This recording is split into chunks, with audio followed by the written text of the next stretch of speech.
Chaque soir, les experts de la société civile, artistes ou chefs d'entreprise se retrouvent pour défendre leurs convictions sur 3 sujets d'actualité. Éditorialistes, experts, influenceurs, artistes, chefs d'entreprise, l'occasion d'entendre ces personnalités s'exprimer sur des thèmes divers et même hors de leur domaine d'expertise.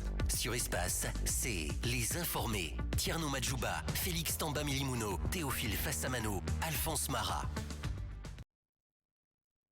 De nos préférés sur Radio Espace, la suite de cette émission, les informés sur Adafo Média, des jeunes soldats formés à Kissidougou au temps du CNDD plaident pour leur intégration au sein de l'armée guinéenne suite à leur formation militaire qu'ils ont suivie. Leur porte-parole est avec nous dans ce studio de Radio Espace. Son nom, c'est Sénat Doré. Bonsoir Sénat et bonne arrivée sur Radio Espace. Oui, bonsoir Mario, bonsoir à toute l'équipe, bonsoir aux millions d'auditeurs. Et bonsoir à tous ceux qui nous écoutent de près et de loin. Merci, c'était un plaisir de vous retrouver. Oui, c'est un plaisir, ça fait un bail et je crois que c'est une fierté et la joie de vous retrouver.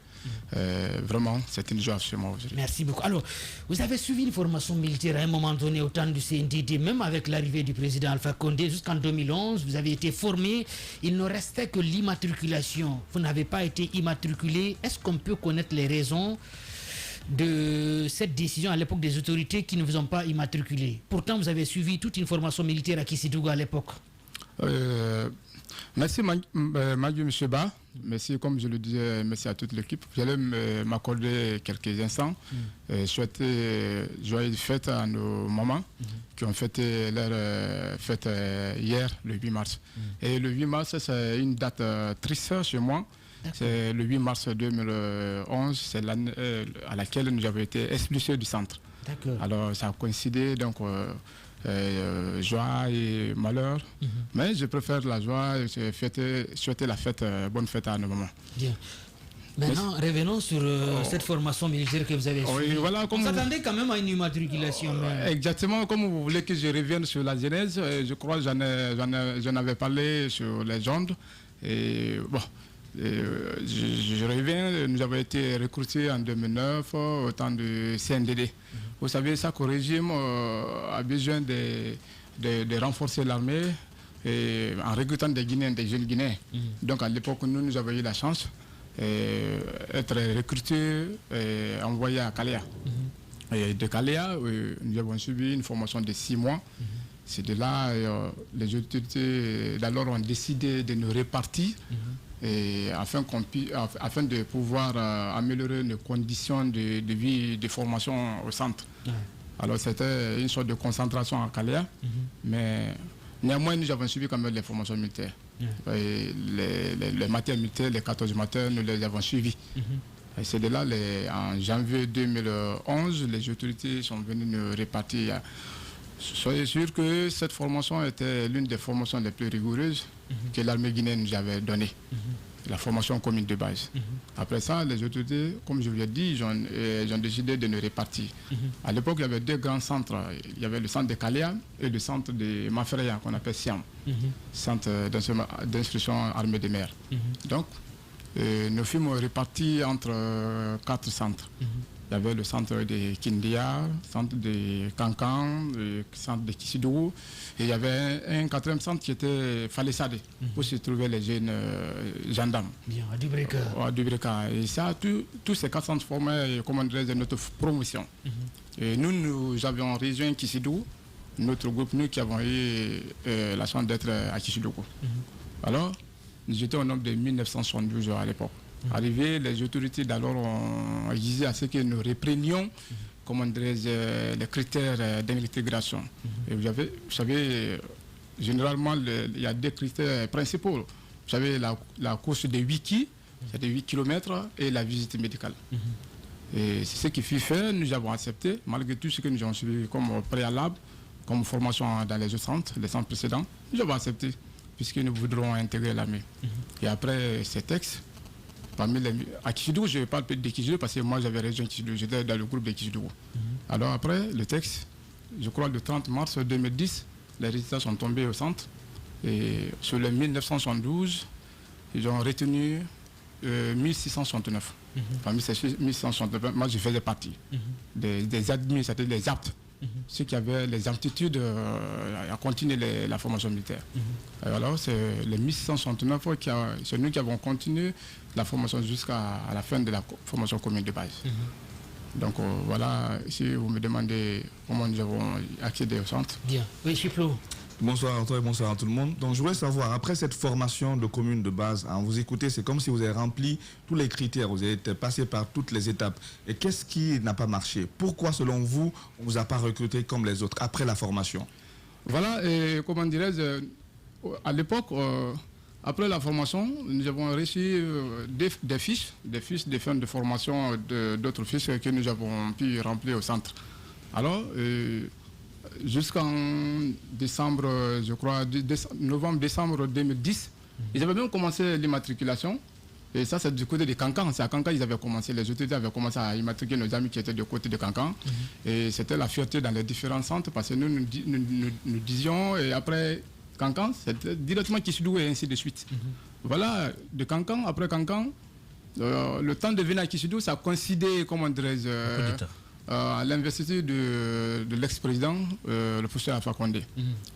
Voilà. Et la coïncidence, les autorités ont jugé nécessaire d'arrêter l'immatriculation, que les deux choses ne pouvaient pas cheminer ensemble. Bien. Voilà comment les matricules de Cancan qui avaient été donnés à l'époque ont été annulés.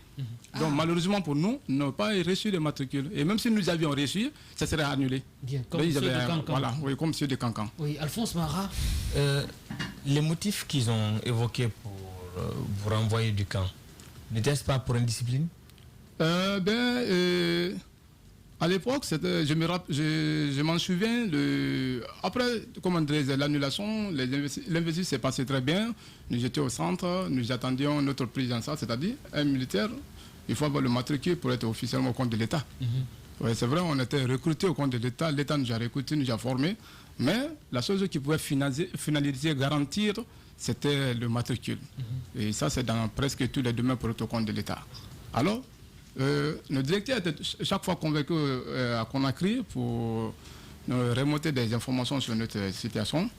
Alors, notre grande surprise de la dernière émission pour les différents directeurs des centres, notre directeur, c'était le lundi 7 mars, au rassemblement, nous a fait comprendre que les soldats, vous devrez être forts. Nous venons de Conakry, mais jusqu'à présent, il y a une croix rouge sur votre situation.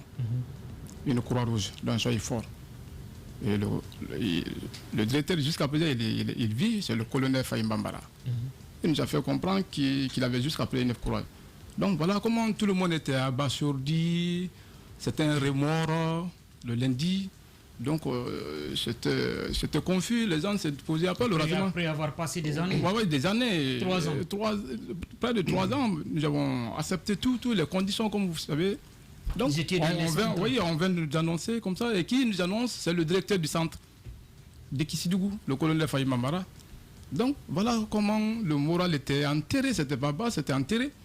Et quand un soldat a le moral enterré, surtout un chef d'équipe dans l'armée doit remonter le moral. Quelle que soit la circonstance, si tu remontes le moral. Même si c'était vrai, ce n'était pas le lieu de nous dire qu'il y a une croix rouge qui est mise sur notre situation. Voilà comment les gens. Est-ce que vous avez cherché à comprendre pourquoi on vous a mis une croix rouge? Non, c'est parce que vous aviez manifesté. Non, bien avant la manifestation a suivi. C'est ce qui a enclenché. Le lendemain, nous avons. Excusez-moi, c'est un truc que je ne voulais pas, pour ne pas révéler moi, mais nous avons refusé le service au centre. Et ce qui fut malheureusement très mal interprété. Et les autorités, le directeur a fait un mauvais rapport. C'est monté à Conakry, les renforts sont venus pour nous expulser du centre. Et voilà comment nous avons quitté le centre. Oui, peut-être la question avant, Alphonse ou bien les autres. Pourquoi, selon vous, on vous a mis une croix rouge? Pourquoi? Oui, la Après avoir passé 3 ans dans des formations, dans des centres de formation, et puis finalement, on vous dit croix. Excusez-moi, c'est bizarre quand je parle de ça, parce que telle manifestation...